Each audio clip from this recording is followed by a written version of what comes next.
دعوت اسلامی اہل سنت و جماعت کی پرامن جماعت ہے، اور دعوت اسلامی کی پوری تاریخ میں مخالفین کوئی ایک واقعہ بھی ایسا ثابت نہیں کر سکتے، پیش نہیں کر سکتے جس میں دعوت اسلامی کی طرف سے کوئی بھی ملکی آئین اور قانون کی خلاف ورزی کی گئی ہو، یا جس میں کوئی توڑ پھوڑ اور جلاؤ گراؤ، بم بلاسٹ کرنا یا اس طرح کی کوئی بھی جو غیر آئینی اور غیر قانونی اس طرح کی کوئی ایکٹیویٹی اور حرکات ہیں، کوئی ایک واقعہ بھی ثابت نہیں کر سکتے۔ اس سے بڑھ کر اور کیا ثبوت ہوگا کہ دعوت اسلامی پرامن جماعت ہے؟ لیکن اب مرزا جیلمی کی پوری ساری کارروائی یہ ہے کہ کسی طریقے سے اہل سنت و جماعت بریلویوں کو ٹارگٹ کیا جائے، اور یہ باولا ہو کے بریلویوں کے خلاف اس قدر کاٹنے کی کوشش کر رہا ہے کہ بات بات پہ بریلویوں کو ساتھ لے کے آتا ہے، اور پھر بالخصوص دعوت اسلامی کو تو زیادہ کیش کرنے کی کوشش کرتا ہے۔ دعوت اسلامی کے سادہ بیچارے اسلامی بھائیوں کو ورگلانے کی کوشش کرتا ہے، اور ان کو زیادہ جو ہے نا وہ ان کو ورگلا کے اپنی طرف لانے کی کوشش کرتا ہے، زیادہ دعوت اسلامی کو کیش کر رہا ہے۔ اب اسی طرح اس نے یہ حرکت کی ہے، دعوت اسلامی کے خلاف سازش کرنے کے لیے اور دعوت اسلامی کے خلاف لوگوں کو بھڑکانے کے لیے یہ کلپ جو ہے نا وہ اس نے جاری کیا ہے۔ دعوت اسلامی پرامن جماعت ہے، اور وہ جماعت کے حوالے سے اب یہ پروپیگنڈا کر رہا ہے کہ دیکھیں یہ دعوت اسلامی نے امام احمد رضا بریلوی کی کتابیں چھاپی ہیں، ملفوظات، احکام شریعت اور حسام الحرمین، اور ان کتابوں میں دیوبندیوں کے خلاف اور وہابیوں کے خلاف سخت سے سخت فتوے دیے گئے ہیں۔ اب ان فتووں کو پڑھ کے سناتا ہے۔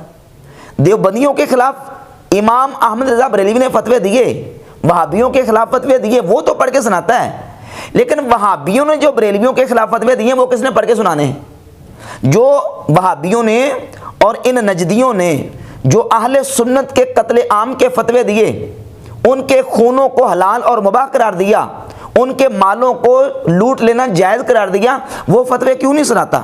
وہ کس نے سنانے ہیں؟ مثال کے طور پر یہ ہے ان کا سلمان نجدی کی کتاب تحفہ وہابیہ۔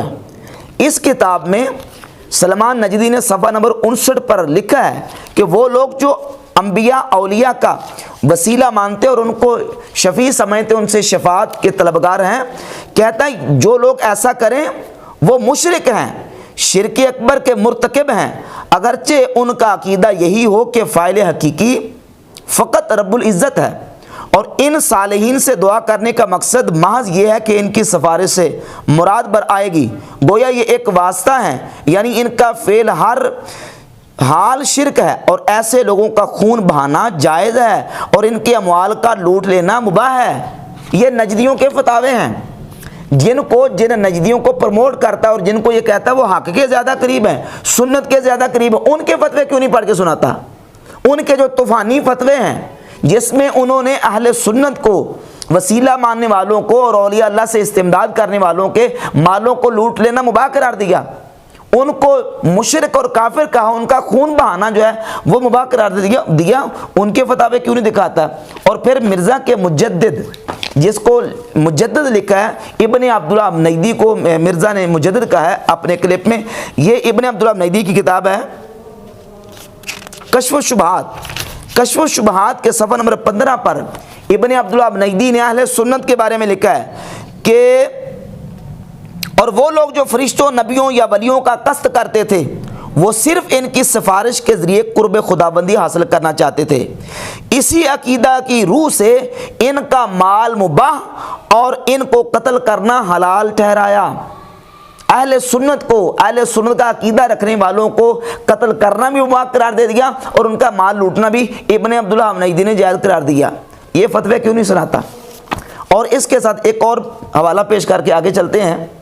یہ دیکھیے اسماعیل دہلوی کی کتاب تقویۃ الایمان، اس تقویۃ الایمان کتاب میں صفحہ 29 پر امام الوہابیہ اسماعیل دہلوی لکھتا ہے کہ مگر یہی پکارنا اور منتیں ماننی اور نظر و نیاز کرنی اور ان کو اپنا وکیل اور سفارشی سمجھنا، یہی ان کا کفر و شرک تھا۔ سو جو کوئی کسی سے یہ معاملہ کرے گو کہ اس کو اللہ کا بندہ مخلوق ہی سمجھے، سو ابو جہل اور وہ شرک میں برابر ہے۔ اہل سنت کو ابو جہل کے ساتھ شرک میں ملا رہا ہے، ان کے مال کو لوٹنا مباح قرار دے رہے ہیں، ان کا قتل کرنا جائز قرار دے رہے ہیں۔ یہ کون دے رہے ہیں؟ نجدی علماء، ان کے حوالے کیوں نہیں پڑھ کے سنا رہا, ان کے فتوے کیوں نہیں سنا رہا. اب آتے ہیں امام احمد رضا بریلوی رحمۃ اللہ علیہ کے فتاوی جات کی طرف. امام احمد رضا بریلوی رحمۃ اللہ علیہ نے جن مولویوں کے خلاف شرعی فتویٰ صادر کیا, سوال یہ ہے کہ ان مولویوں کا قصور کیا تھا, ان کا جرم کیا تھا, کیا وجہ تھی کہ ان پر امام احمد رضا بریلوی رحمۃ اللہ علیہ نے فتویٰ عائد کیا. تو ان کا جرم تھا رسول اللہ صلی اللہ علیہ وآلہ وسلم کی گستاخی اور توہین. اور یہاں میں یہ بات بھی واضح کر دوں, ایک ہے گستاخی اور توہین وہ جس کو اہل سنت کہتے ہیں کہ یہ گستاخی اور توہین ہے. جو حالے میں پیش کرنے لگا ہوں یہ وہ ہے جس کو خود محمد علی مرزا گستاخی کہتا ہے. جب تم بھی گستاخی مانو, ہم بھی گستاخی مانیں, اور خود ان کے اپنے لوگ بھی اس کو گستاخی مان رہے ہیں. مثلا مثال کے طور پہ ان میں سے کتاب کا حوالہ پیش کر کے اور اس کی وضاحت کرتا ہوں. یہ کتاب ہے حفظ الایمان اشرف علی تھانوی, جس پر امام احمد رضا بریلوی رحمۃ اللہ علیہ نے فتویٰ دیا. اس کے صفحہ نمبر 13 پر اشرف علی تھانوی نے نبی پاک صلی اللہ علیہ وآلہ وسلم کے علم پاک کی توہین اور گستاخی کرتے ہوئے یہ لکھا, کہا کہ پھر یہ کہ آپ کی ذات مقدسہ پر علم غیب کا حکم کیا جانا اگر بقول زید صحیح ہو تو دریافت طلب یہ امر ہے کہ اس غیب سے مراد بعض غیب ہے یا کل غیب. اگر بعض علوم غیبیہ مراد ہیں تو اس میں حضور ہی کی کیا تخصیص ہے. ایسا علم غیب تو زید و عمر بلکہ ہر سبھی بچہ مجنون پاگل بلکہ جمی حیوانات و بہائم کے لیے بھی حاصل ہے, نعوذ باللہ تعالی. یہ عبارت رسول اللہ صلی اللہ علیہ وآلہ وسلم کے علم پاک کی توہین اور گستاخی ہے, اور یہ ہے گستاخی جس کو ہم کہتے ہیں کہ گستاخی ہے. اسی حفظ الایمان کے ساتھ اشرف علی تھانوی کے مریدوں کا ایک بیان چھپا ہوا ہے صفحہ 28 پر.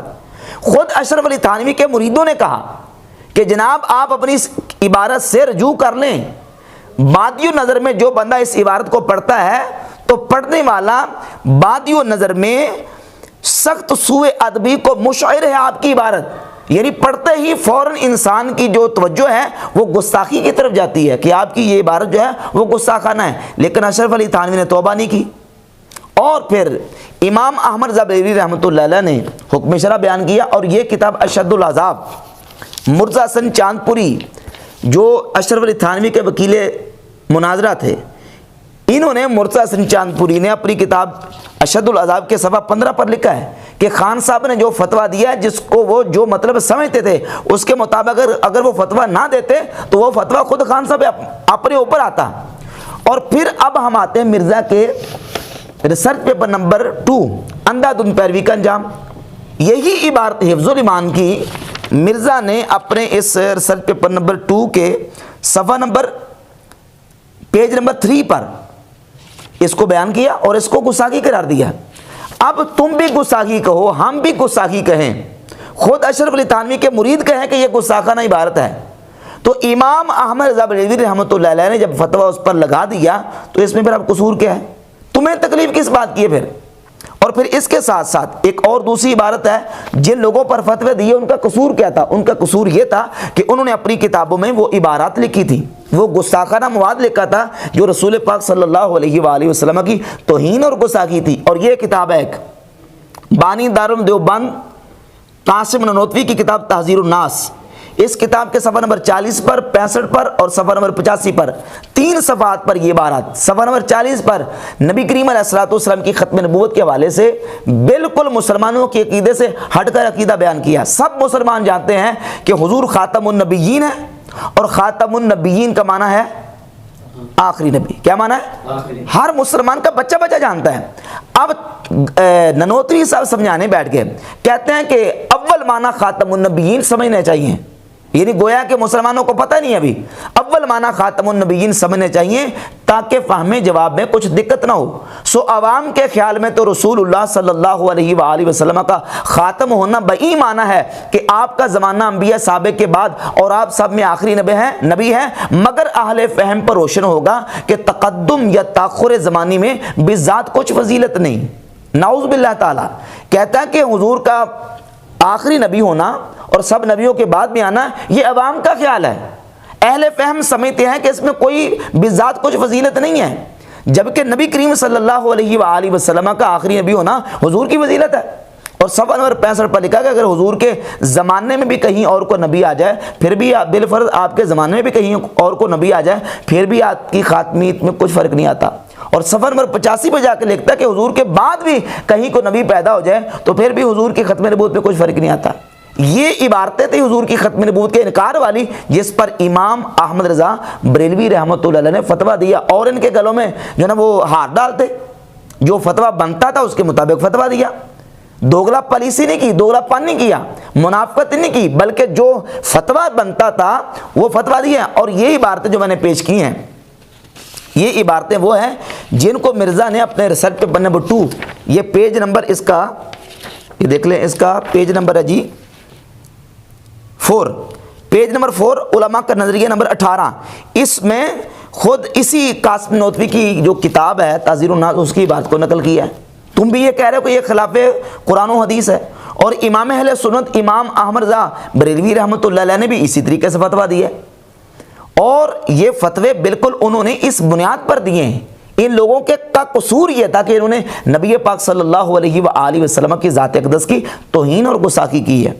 اور پھر غیر مقلدین اور وہابیہ کے امام و پیشوا اسماعیل دہلوی، جن کی عبارتیں خود مرزا نے اپنی اس کتاب اپنے اس ریسرچ پیپر نمبر 2 میں ذکر کی ہیں، اسماعیل دہلوی کی، اس کی کتاب کون سی ہے؟ یہ کتاب ہے اسماعیل دہلوی کی تقویۃ الایمان۔ اسی کتاب میں اسماعیل دہلوی نے لکھا ہے کہ نبی کریم علیہ الصلوۃ والسلام نعوذ باللہ مر کے مٹی میں مل گئے۔ یہ کتاب ہے تقویۃ الایمان، جس میں لکھا کہ نبی بڑے بھائی ہم چھوٹے بھائی، نبی کی تعظیم بڑے بھائی کی سی کیجیے۔ یہ کتاب ہے جس میں لکھا ہے کہ نعوذ باللہ تعالی ہر مخلوق چھوٹی ہو یا بڑی وہ اللہ کی شان کے آگے چمار سے بھی زیادہ ذلیل ہے۔ انبیاء علیہ السلام کی اور خصوصاً نبی پاک صلی اللہ علیہ وآلہ وسلم کی توہین اور گستاخی اس کتاب میں کی گئی، تو فتویٰ نہ لگتا تو اور کیا ہوتا ہے؟ اور پھر یہ وہ کتاب ہے جس کے حوالے خود اس ریسرچ پیپر نمبر 2 میں مرزا نے دیے ہیں۔ یہ تقویۃ الایمان کے، اور یہ تقویۃ الایمان میرے پاس جو ہے یہ المملکۃ العربیہ سعودیہ الریاست العامہ لشؤون المسجد الحرام والمسجد نبی سعودی عرب سے چھپی ہے، جو حاجیوں کو دی جاتی ہے، تقسیم کی جاتی ہے۔ اور ایک اس کا اور نسخہ میرے پاس موجود ہے، یہ دیکھیں، المملکۃ العربیہ سعودیہ سلسلہ تو توعیت الحجاج، حاجیوں کو جو کتابیں دی جاتی ہیں تقویۃ الایمان، یہ وہ کتاب ہے۔ اور یہ مرزا کا جو بڑا ہی ایک ممدوح ادارہ ہے دارالسلام، یہ دارالسلام نے چھاپی ہے تقویۃ الایمان، اور یہ تقویۃ الایمان بھی دارالسلام نے چھاپی ہے۔ یہ کتابیں ہیں جن کتابوں میں نبی پاک صلی اللہ علیہ وآلہ وسلم کی توہین اور گستاخی کی گئی ہے۔ امام احمد رضا بریلوی رحمۃ اللہ علیہ نے جو فتوے دیے ہیں، یہ قصور کیا تھا ان لوگوں کا؟ ان کا قصور یہ تھا کہ انہوں نے اپنی کتابوں میں حضور علیہ الصلوۃ والسلام کی شان میں گستاخیاں کی ہیں، اور ان کے گلے میں ہار تھوڑی ڈالنے تھے۔ اور باقی رہ گئی بات سخت فتووں کی، تو یہ سخت فتوے جو ہیں، آپ تھوڑی سی پیچھے تاریخ چلے جائیں، یہ سخت فتوے میں آپ کو سناتا ہوں کہ کہاں کہاں ملیں گے۔ مثال کے طور پہ یہ ہے امام بخاری کی کتاب خلق و افعال العباد، امام بخاری کے طوفانی فتوے۔ مرزا نے کہا نا، ایک کلپ چڑھایا ہے امام احمد رضا بریلوی کے طوفانی فتوے، یہ ہے امام بخاری کی کتاب خلق و افعال العباد، امام بخاری کے طوفانی فتوے، ذرا ملاحظہ کر لیں۔ اس کے صفحہ نمبر 11 پر رقم نمبر 40 امام بخاری رحمۃ اللہ علیہ لکھتے ہیں، قال ابو عبداللہ، یہ ابو عبداللہ محمد بن اسماعیل بخاری رحمۃ اللہ علیہ، ما ابالی صلیت خلف الجہمی الرافضی ام صلیت خلف الیہود والنصارى۔ امام بخاری کہتے ہیں کہ میں کسی رافضی کے پیچھے نماز پڑھوں یا کسی یہودی یا عیسائی کے پیچھے نماز پڑھوں، میرے نزدیک دونوں کے پیچھے نماز پڑھنا برابر ہے۔ یہودی یا عیسائی کے پیچھے نماز پڑھوں یا رافضی کے پیچھے نماز پڑھوں، دونوں کے پیچھے نماز پڑھنا امام بخاری کا طوفانی فتویٰ یہ ہے، وہ کہتے ہیں میرے نزدیک برابر ہے دونوں۔ اور پھر آگے لکھتے ہیں ولا یسلم علیہم، ان کو رافضیوں کو سلام بھی نہ کیا جائے، ولا یعادون، ان کی عیادت بھی نہ کی جائے، ولا یناکحون، ان کے ساتھ نکاح بھی نہ کیا جائے، ولا یشہدون، اور ان کے جنازوں میں بھی حاضر نہ ہوا جائے، ولا توکل ذبائحہم، اور ان کا ذبیحہ بھی نہ کھایا جائے۔ یہ امام بخاری کا فتویٰ ہے۔ تم کہتے ہو کہ ان میں تو ٹالرنس نہیں تھا، ان میں یہ تو بڑے جو ہے نا وہ بڑے شدت پسند لوگ تھے، امام بخاری کو کیا کہو گے؟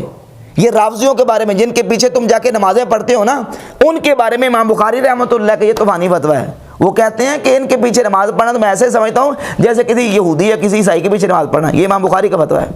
اور اس سے اوپر چلے جائیں، احادیث کو اٹھا کر دیکھ لیں، صحابہ اکرام رضی اللہ تعالی عنہم کا بد مذہبوں کے بارے میں رویہ اٹھا کر دیکھ لیں، آپ کو ساری چیزیں واضح ہو جائیں گی۔ سیدنا عبداللہ ابن عمر رضی اللہ تعالیٰ صحابہ اکرام کے آپ طریقے کو دیکھ لیں، آپ سنن ابی داؤد کے حدیث نبی کریم علیہ الصلوۃ والسلام کے خود فرمودات دیکھیں، سنن ابی داؤد میں 4691 نمبر حدیث ہے، اور اس کو البانی نے اس کو حدیث کو حسن کہا ہے۔ حضور علیہ الصلوۃ والسلام فرماتے ہیں القدریۃ مجوس ھذہ الامہ، تقدیر کے منکر میری امت کے مجوسی ہیں۔ تقدیر کے جو منکر تھے وہ نماز پڑھتے تھے، روزہ رکھتے تھے، حج کرتے، زکات دیتے، سارا کچھ کرتے تھے، لیکن تقدیر کا انکار کرتے تھے، تو حضور نے فرمایا کہ یہ میری امت کے کیا ہیں؟ مجوسی ہیں۔ القدریۃ مجوس ھذہ الامہ، اس امت کے مجوسی یہ قدریے ہیں۔ اور اس سے آگے صحیح بخاری مسلم کی حدیث موجود ہیں، صحیح بخاری کی 6930 نمبر حدیث اور 6930 نمبر حدیث سے اوپر حضرت عبداللہ ابن عمر رضی اللہ تعالیٰ عنہ کا فرمان موجود ہے کہ عبداللہ بن عمر رضی اللہ تعالیٰ عنہ کانا بن عمر یراہم شرار خلق اللہ، عبداللہ بن عمر ان لوگوں کو جو کافروں کے بارے میں اتری آیتیں مسلمانوں پہ فٹ کرتے تھے، عبداللہ بن عمر ان کو اللہ کی مخلوق میں سے بدترین مخلوق سمجھتے تھے، اللہ کی مخلوق میں سے بدترین مخلوق سمجھتے تھے۔ اور اسی طرح سنن ابن ماجہ میں 176 نمبر حدیث ہے، حضرت ابو امامہ باہلی رضی اللہ تعالیٰ کا طوفانی فتویٰ، سخت فتویٰ، جب انہوں نے دیکھا کہ خوارج کو قتل کر کے ان کے سروں کو لٹکایا گیا، تو حضرت ابو امامہ باہلی رضی اللہ تعالیٰ نے دیکھ کے فرمایا شر قتلا قتلوا تحت ادیم السماء، یہ جو قتل کیے گئے ہیں یہ اس نیلی چھت کے نیچے سب سے بدترین مخلوق ہیں جن کو قتل کیا گیا ہے۔ اور فرمایا کہ کلاب اہل النار، یہ اہل جہنم کے کتے ہیں جن کے سروں کو کاٹ کر لٹکایا گیا ہے۔ یہ طوفانی فتویٰ حضرت ابو امامہ باہلی رضی اللہ تعالیٰ کا۔ اور صحیح مسلم میں 2469 نمبر حدیث ہے، خود نبی پاک صلی اللہ علیہ وآلہ وسلم نے ارشاد فرمایا ہم شر الخلق والخلیقہ، یہ خوارج جن کے بارے میں مرزا کہتا ہے کہ حضرت علی رضی اللہ تعالیٰ عنہ کے جنازے پڑھا کرتے تھے، جھوٹی بات، کوئی ثبوت نہیں، کوئی اس کے اوپر کوئی ریفرنس، کوئی ثبوت موجود نہیں ہے، کہتا ہے حضرت علی ان کے جنازے پڑھتے تھے۔ یہ خوارج جن کے بارے میں حضور فرماتے ہیں ہم شر الخلق والخلیقہ، یہ اللہ کی مخلوق میں سے بدترین، ساری مخلوق میں سے بدترین مخلوق ہے۔ اب وہ جو حوالہ پیش کیا نا علامہ خادم حسین رضوی صاحب کا، اب اس حدیث کے مطابق دیکھ لو ذرا، خوارج کے بارے میں حضور فرماتے ہیں کہ اللہ کی مخلوق میں سے بدترین مخلوق ہے، یعنی ساری مخلوق باقی نیچے ہیں اور یہ اس سے زیادہ خبیث ہیں اور زیادہ جو ہے نا وہ برے ہیں۔ ہم شر الخلق والخلیقہ، اور انہی کے بارے میں صحیح بخاری کی 6930 نمبر حدیث ہے، حضور علیہ الصلوۃ والسلام فرماتے ہیں اینما لقیتموہم فاقتلوہم، جہاں تم ان کو پاؤ ان کو قتل کر دو۔